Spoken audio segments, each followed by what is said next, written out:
pódiu už vítam štátneho tajomníka Ministerstva investícií, regionálneho rozvoja a informatizácie, pána Michala Kaliňáka. Nech sa páči.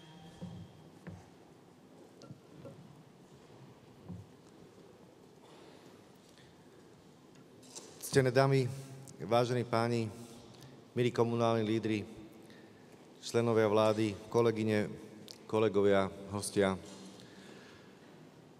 Moji predrečníci, tak pán premiér, ako aj pán minister Richard Raši, mnohé povedali, mnohé naznačili. Ja predtým, ako pôjdem ďalej vo svojom príhovore, chcem ešte zo pár poznámok. So Združením miest a obcí Slovenska sme v lani pred voľbami podpísali memorandum.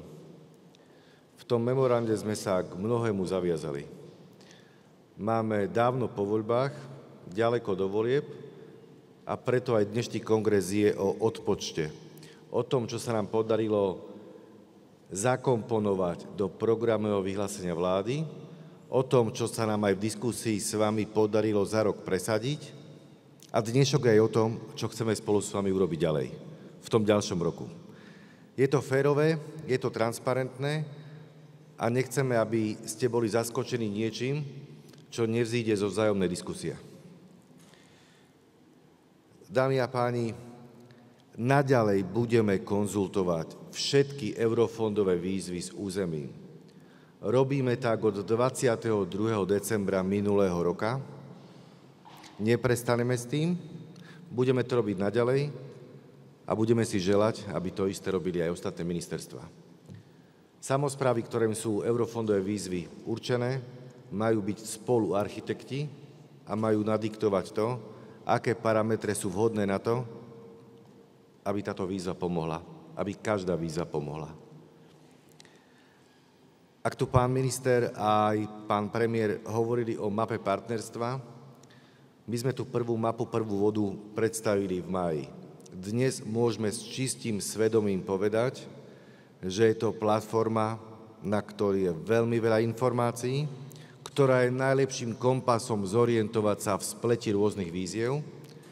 Môžeme povedať, že dnes to už nie je iba o pláne obnovy alebo eurofondoch, ale nabaľujeme mnohé ďalšie informácie. S čistým svedomím môžeme povedať, že nikto z vás už nepotrebuje agentov s teplou vodou, ktorí vám za 150 alebo 200 eur budú ponúkať exkluzívne informácie o tom, kedy sa kde aká výzva chystá. Rovnaká štartovacia čiara pre všetkých, rovnaké informácie pre každého z vás. V budúcom roku, ja verím, že v spolupráci s vami pôjdeme do o mnoho ťažšej veci, do ťažšej úlohy. Chceme vytvoriť rodný list obce, aby bolo každému jasné, že štát, že vláda, že ministerstva nezabudli na malé dediny, na mestá, na regióny. Chceme, aby súčasťou rodného listu bola informácia o každej dedine, o každom meste, kto potrebuje dokončiť vodovod, komu chýba kanalizácia, kde je potrebné detské ihrisko a kde bude vhodne umiestnený zberný dvor. Musia skončiť preteky, kto skôr príde k projektu, bude viac spokojný, a tváriť sa, že má dedina 3 ihriská a zrazu potrebuje 4. a nikto nemá žiadne. Toto nie je férové ani kolegiálne.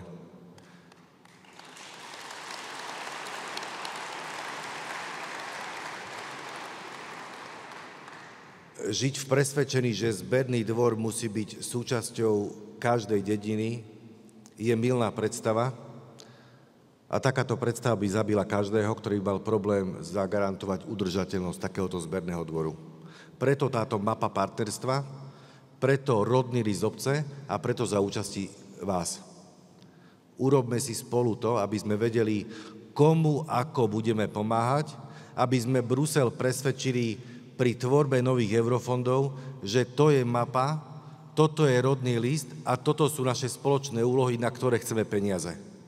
Nikto sa už v tom rade na zmrzlinu nepredbehne a vaši občania vedia, že čo skôr alebo neskôr ten váš problém bude v tandeme s nami vyriešený. Je to predvídateľné, je to spravodlivé, je to férové a toto je kľud na robotu, ktorý sme chceli garantovať a ku ktorému sa blížime. Dámy a páni, čo chvíľa pôjdeme do viacerých legislatívnych zmien. Skončíme s nálepkovaním najmenej rozvinutých či najviac zaostalých okresov. Budú prioritné nie kvôli názvu, ale kvôli prioritnej pozornosti a podpore. Pôjdeme do novely zákona, ktorý sa týka poplatkov za rozvoj. Poplatok za rozvoj je fajn u každého, kto si takto vie získať peniaze. Skúsme sa na to ale pozrieť z opačnej strany, ako sa dokážu rozviazať samosprávam ruky za predpokladu, ak budú môcť poplatok za rozvoj použiť napríklad na pozemkové úpravy. Máme viac ako 300 samospráv, ktoré dnes majú poplatok za rozvoj a mnohé z nich nám hovoria, potrebujeme ho na niečo iné, nie iba na bežné kapitálové výdavky, pretože ak sa rozširuje územie, tak potrebujeme zohľadniť pozemkové úpravy, potrebujeme zohľadniť a zafinancovať si napríklad nové územné plány. Zavoláme si ľudí, ktorí majú poplatok za rozvoj a budeme diskutovať o tom, aké všetky parametre bude mať táto novela. S Ministerstvom životného prostredia chceme do marca budúceho roka na vládu predložiť národný plán budovania vodovodov a kanalizácií. A povedať si,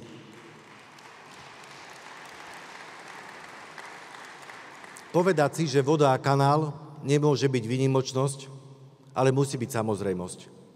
Povedať si, akým spôsobom pôjdeme dokončiť rozostávané, povedať si, čo so 600 obcami, ktoré sú zrazu podnikatelia a s URSom musia vyjednávať cenu, povedať si, kde je ekonomická návratnosť a kde už ekonomická návratnosť nie je. A chceme to urobiť za účasti rezortu životného prostredia, za účasti ministerstva hospodárstva, za účasti miest, obcí a vodárenských spoločností. Všetci za jedným stolom a to, čo bude výsledok rokovania, to je jasná predstava. Nemôžeme sa tváriť, že je všetko v poriadku, ak platíme Bruselu pokuty za neodkanalizovanie a zistíme, že tá pokuta by bola o mnoho lepšia, ak by mala formu betónu alebo asfaltu, ktorý pomôže zvodovať s kanálom. Vrátime sa do systému, ktorý nám tu roky chýbal a mnohí z vás veľmi dobre viete, čo znamená 15 alebo 20 rokov čakať na zo pár tisíc eur, aby sa vám konečne tá stavba dokončila. Dajme tomu systém a dáme tomu pravidlá. Budúci rok chceme zároveň v diskusii s vami nastaviť pilotný projekt Fond na predprojektovú prípravu. Mnohí viete, že ak nachystáte projektovú dokumentáciu a ste neúspešný v projekte, tak to je tá najdrahšia kniha v obecnej knižnici. Poďme do spoločného pilotného projektu s konkrétnym balíkom peňazí. Na pilotnom projekte vychytáme chyby, ak budú, ale potom to celé preklopíme na systémové riešenie. Každému sa stane dobre.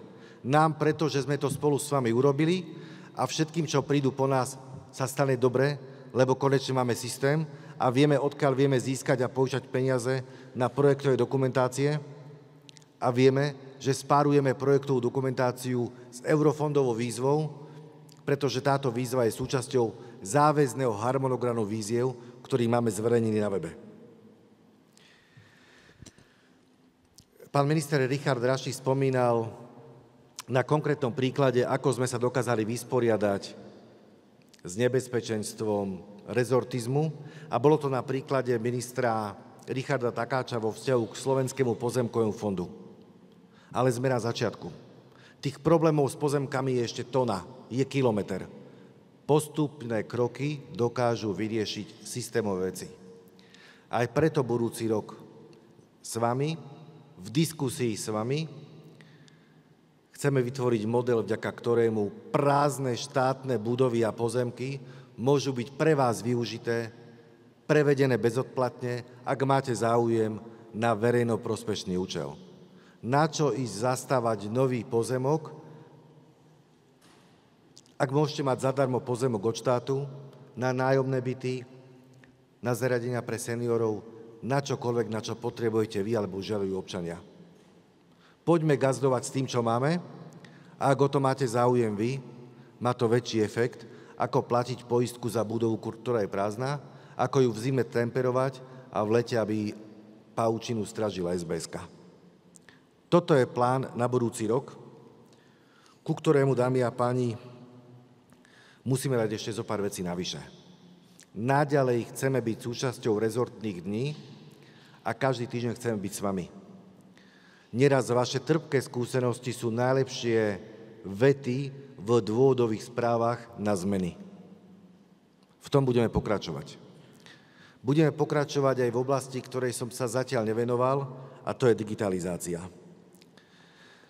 Vďaka Združeniu miest a obcí Slovenska, vďaka školským odborom sme dokázali nastaviť model vzdelávania seniorov. Tablety, ktoré boli v podstate dosky na krájanie, dnes majú dáta, dnes majú mnohé služby. Ak budete mať záujem seniorom starkým dopriať školenia, tablety, rôzne služby, tak poďme diskutovať, kedy môže byť takéto stretnutie a školenie u vás. Pomôžete seniorom a vaši učitelia si na týchto školeniach zarobia. Dámy a páni, budúci rok musíme ísť aj s veľmi vážnou témou, potravinové púšte. Nezabudli sme na to. Tento rok sme pilotne nastavili schému pre najmenej rozvinuté okresy. V priebehu októbra máme rokovania so Zväzom obchodu. Do konca roka vyhlásime výzvu Slovensko-Maďarsko Interreg na pojazdné predanie potravín a budeme pridávať plyn. A budeme pridávať plyn práve preto, aby sme si mohli povedať, že nie iba voda a kanál sú samozrejmosť a nevýnimočnosť, ale že potraviny patria do každej dediny. Neustúpili sme ani z témy sociálnej ekonomiky, pretože sociálne podniky sú dôležité fabriky. V téme sociálnej ekonomiky ideme výrazne ďalej, ako to bolo doteraz.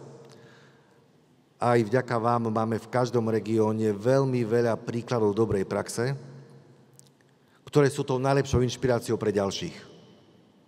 Aj vďaka vám vieme prstom ukázať na mnohé zbytočné problémy pri verejných obstarávaniach, alebo problémy z hľadiska toho, že starosta ako štatutár sociálneho podniku je v nejakom ohrození preto, lebo je konečný užívateľ výhod.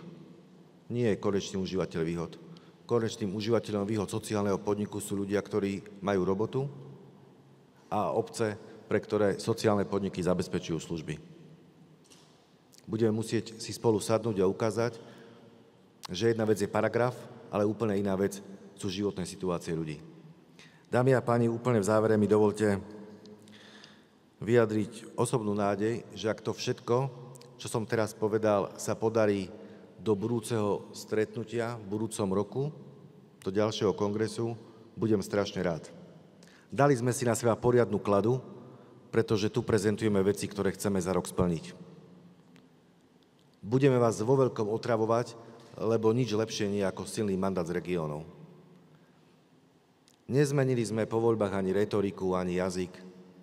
Nechýba nám energia a nechýba nám ani presvedčenie, že to má zmysel. Dovolte mi preto na záver každému z vás úprimne poďakovať.